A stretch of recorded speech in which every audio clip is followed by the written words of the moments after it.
এরও একটা মাইক্রোব্রিউয়ারি। আর বসে আছি, দেখি এদের খাবার দাবার কেমন।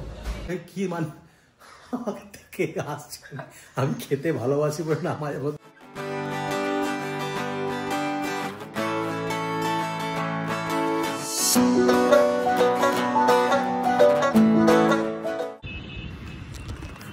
গুড মর্নিং, 24শে নভেম্বর 2025। আর আমি আর সৌমি মর্নিং ওয়াক করতে বেরিয়ে পড়েছি। Good morning. 7:30 নাগাদ বাজে। আর এই যে মাঠের উপর দিয়ে আমরা হেঁটে যাচ্ছি, এই মাঠটা অ্যাকচুয়ালি এখানকার দশেরা গ্রাউন্ড।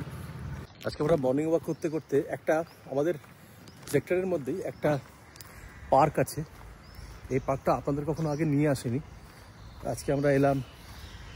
সৌমি বললো চলো আজকে ইউক্যালিপটাস যে গাছের যে পার্কটা আছে ওখানে যাই। ভারী সুন্দর লাগে এই ইউক্যালিপটাস গাছের, যে দেখুন আমার পিছনে এখানে গাছপালা প্রচুর, মানে প্ল্যান্টেশনের ওপরে এত বেশি জোর দিয়েছে এখানে, মানে কী বলুন তো, অক্সিজেন ইনটেকের জন্য কোনো অসুবিধা হয় না। আর গাছপালা থাকলে কি হয়, এত গ্রিনারি থাকে, এত ভালো লাগে। মর্নিং ওয়াক করো, মর্নিং ওয়াকের সময় ভীষণ ভালো লাগে, মনটা ভালো করে দেয়, ফ্রেশ করে দেয়। আচ্ছা, আজকে 24 সৌমি, 6 দিনে 30, 6 ওদিকে ধরে নাও, আর 3-4 দিন, মানে আর 10 দিন বাড়ি ফিরছি আমরা। হেভি আনন্দ হচ্ছে, মানে কি ভেতর থেকে না একটা মানে বেশ কি বলবো, একটা এক্সাইটমেন্ট কাজ করছে যে ভাই বাড়ি যাব আমরা সবাই মিলে। আর যাওয়ার সময় যে আমাদের জার্নিটা হবে, আমরা কি কি নিয়ে যাব, বাবা মায়ের জন্য কিছু কিনতে হবে। প্রথমে আমাদের দিল্লিতে স্টপেজ, আর চেষ্টা করবো দিল্লিতে গিয়ে করিমসে একটুখানি মধ্যাহ্ন ভোজন করতে, পেট পুজো, তারপর ফিরে আসা। দিল্লি থেকে আমাদের যে ট্রেন রাজধানী, সেই রাজধানী ট্রেনটা আমাদের নিয়ে যাবে বর্ধমান। শনিবারের ট্রেনটা বর্ধমানে দাঁড়ায়। ছোটবেলায় যখন মামার বাড়ি যেতাম না, তখন ওই পুরো রাস্তাটা না এরকম ইউক্যালিপটাস গাছ মানে আর কি দুদিকে ছিল। আর ওই পাতাগুলো পড়ে থাকতো না, ওই পাতাগুলো নিয়ে হাতের মধ্যে চিপতাম আর গন্ধ শুকতাম। আর সে কি ভালো একটা ইউক্যালিপটাসের একটা খুব ভালো স্মেল থাকে না। তো সেই এই ইউক্যালিপটাস গাছগুলো দেখলেই না আমার ওই মামার বাড়ির রাস্তাটার কথা ভীষণভাবে মনে পড়ে। আজকে সোমবার, আজকে একটা মিটিং আছে আমাদের, ওই ম্যানেজমেন্টের একটা মিটিং কল করে। সেদিনকে বলছিলাম না, কিছু ডকুমেন্টেশন রেডি করছিলাম আমি। তো আজকে একটু তাড়াতাড়ি ডিউটি যাব, 11টার সময় আমাকে আমার রেস্টুরেন্টে যেতে হবে। তারপরে আমি আর মঞ্জিত এখান থেকে যাব দ্য গ্রেট বিয়ার। আমাদের আরেকটা রেস্টুরেন্ট, আমাদের যে রেস্টুরেন্ট গ্রুপ তার মধ্যে আরেকটা রেস্টুরেন্ট হচ্ছে দ্য গ্রেট বিয়ার। আমাদের সেক্টর 79 না, মনে হচ্ছে আমার বেস্ট পার্ক এটাই, মানে এত ওয়েল মেনটেন্ড, চারদিকে গাছ লাগানো, তারপরে গ্রাসগুলোকে সুন্দর করে একবারে ট্রিম করা, গাছপালা যতগুলো আছে সব ট্রিম করা সুন্দর করে একবারে। মানে লোকেরাও এত বেশি কনসিয়াস যে কোনো রকমের কোনো লিটার্স নেই, কোনো রকমের কোনো নোংরামো নেই, মানে কিছু ফেলেনি। প্লাস্টিক যেগুলো ফেলে মোটামুটি, জল খেয়ে বোতল ফেলে দিল, চিপস খেয়ে প্যাকেট ফেলে দিল, এরকম কিচ্ছু নেই। ভীষণ ওয়েল মেনটেন। আমার আর সময় এই পার্কটা আমরা যখনই আসি আমরা বলা বলি করি কীভাবে এরা মেনটেন করে এই জায়গাটাকে। চলো বেরিয়ে পড়লাম মিটিংয়ের জন্য, একটা উবার বুক করে, আমি আর আমার পার্টনার মঞ্জিত। যাক, মিটিং শেষ হলো। মিটিং শেষ করে এবারে আমি, গোলু, আবার যে স্টোর ম্যানেজার 3-4টে আউটলেটের, আর মঞ্জিতকে তোমরা চেনোই, মঞ্জিত, আমরা সবাই মিলে এবার ফিরে যাচ্ছি। এবার যাচ্ছি আমি মোহালি, আপনার নিজেদের রেস্টুরেন্টেতে, মোহালি অপশন গ্রেন্ডসে। অ্যাকচুয়ালি হয় না, প্রত্যেক মাসে একটা মিট হয় যে সেলসের গ্রোথ কেমন হচ্ছে, কি কি ইমপ্লিমেন্ট করতে হবে নতুন, তারপরে কিছু নতুন আউটলেটস খোলার আজকে আবার প্ল্যান চলছে এখানে। তো let's see, hope for the best. রেস্টুরেন্টে ফিরছিলাম, ফিরতে হঠাৎ করে গোলু বললো যে চলো আজকে একটুখানি, গোলু যে আমাদের পারচেস ম্যানেজার, আমাদেরকে বললো যে চলো আজকে কোথাও খেয়ে আসি একটু, রোজ তো আমাদের রেস্টুরেন্টেই বসি, চলো তাহলে ঘুরে আসি। তো আমি, গোলু আর এই যে মঞ্জিত, আমরা তিনজনে এসছি একটা জায়গায়, বসে আছি, বসে একটুখানি খানিকক্ষণ সন্ধ্যেটা কাটিয়ে তারপর আবার রেস্টুরেন্টে ফিরে যাবো। দারুণ রেস্টুরেন্টের সেট আপ লাগছে, ভালো লাগছে। এদের নাম হচ্ছে ব্লু ব্রোজ, এরা আমাদের মার্কেটেই আছে, অনেকদিন ধরে এই রেস্টুরেন্টে এরা মানে দে আর ডুইং ভেরি গুড। খুব ভালো এদের নাম আছে, আমাদের রেস্টুরেন্ট ওপেন হওয়ার আগের থেকে এরা চলছিল। এরও একটা মাইক্রোব্রিউয়ারি। আর বসে আছি, দেখি এদের খাবার দাবার কেমন, আবার তারপর নিজের রেস্টুরেন্টে ফিরে গিয়ে তারপরে গল্প। কালকে না এটা মানে কয়েকদিন আগে অর্ডার করেছিলাম, কালকে রিসিভ করলাম, জাস্ট লিটল থিংস। তো আমি একটা বিয়ে বাড়িতে গ্রিন শাড়ি পরবো ঠিক করেছি, ওটার সঙ্গে দেখি এটাকে ট্রাই করি কেমন হলো একটু।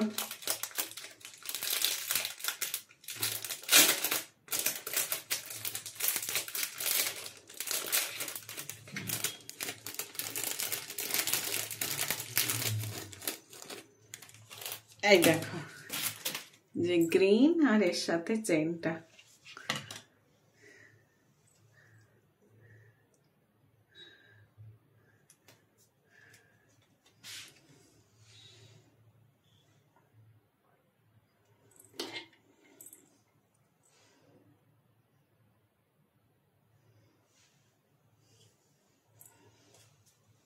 দেখো দেখতে পাচ্ছ?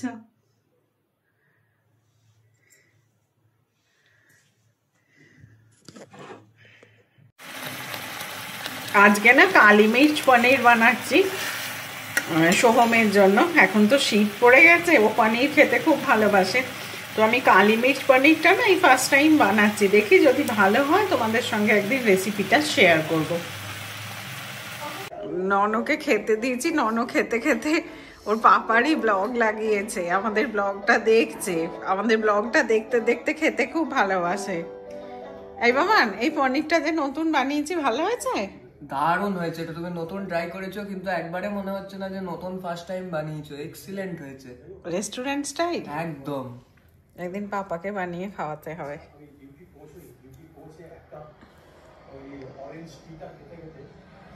ফিরে গেছি, বাড়ি ফিরে এসেছি, এই মাত্র হলো বাড়ি ফেরা।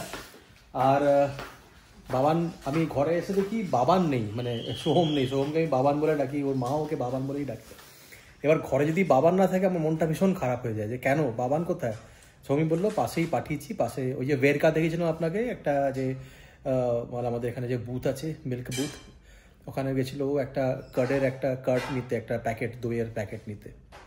তারপর আমার আসার পরে 2-4 মিনিটের মধ্যেই ও এসে গেছে। এবার ও খাচ্ছে, ডিনার করছে। আর আমি আজকে রেস্টুরেন্ট থেকে একটুখানি ফুলকপি আলুর তরকারি নিয়ে এসেছি, মাই ফেভারিট, সৌমি ফেভারিট, ছেলেরও ফেভারিট।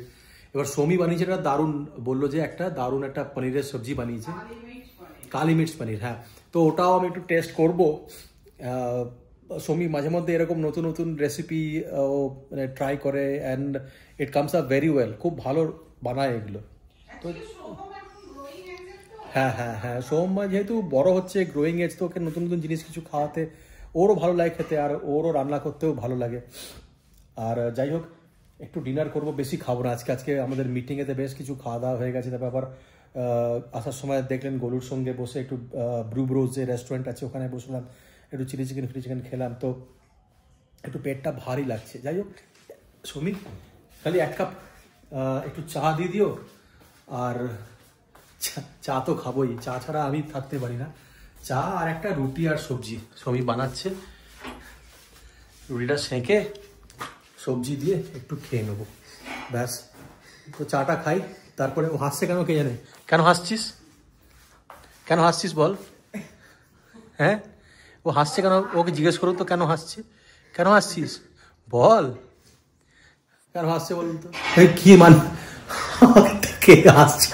আমি খেতে ভালোবাসি বলে না, মাঝে মধ্যে আবার হ্যাঁ ওই চা খেতে ভালোবাসি, মাঝে মধ্যেই হাসবে, ব্যাস।